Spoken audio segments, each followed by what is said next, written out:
Hi everybody. In this video, I'm going to show you how to weave in ends in a granny square.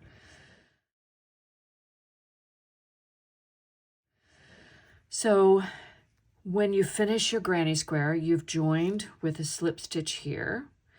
And what I did was I pulled the piece of yarn through. I'm going to thread that onto my needle. Now, this is an invisible join that I use all the time in my granny squares, and this will help us get started with our weave in. So it's joined here. I want to skip this stitch, and I'm going to put my needle underneath the top loops of the third double crochet from the hook.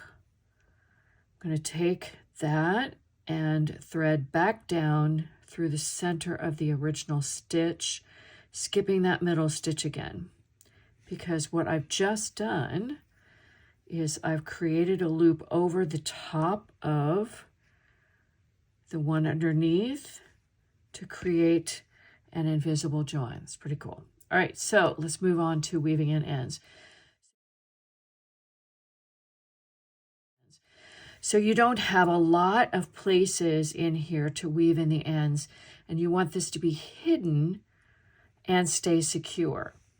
So one of the things I like to do is take the first pass down through the same stitch. So I just kind of catch the loops as I go down, pull it through there. And what you'll notice is you can't really see it on the other side. All right, now there are two ways that I can go here. What I want to do is go out and come back.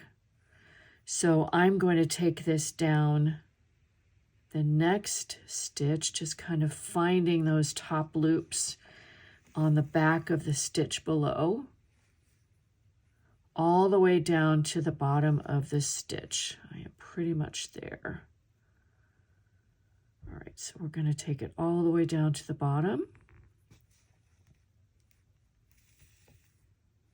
Now, you'll notice here that I have 3 stitches that I can weave this underneath. This is a good place to weave. So we take this and go underneath all of those loops. And just a little bit more. I'm going to turn my work because I'm now going to go back up through this stitch.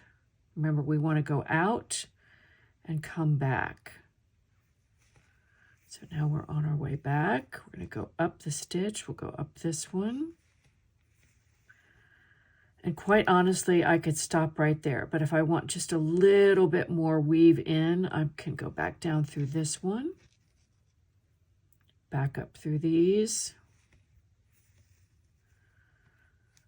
And then I've got some stitches all in a row that I can hike this under, just like that.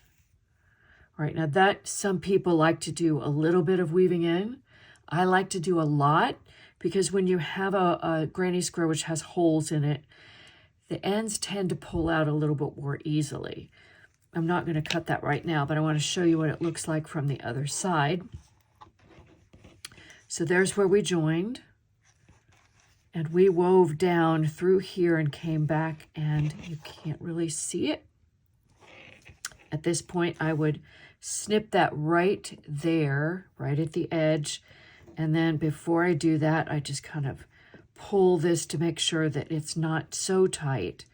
But then I would snip it right here. And that is how we weave in with granny squares.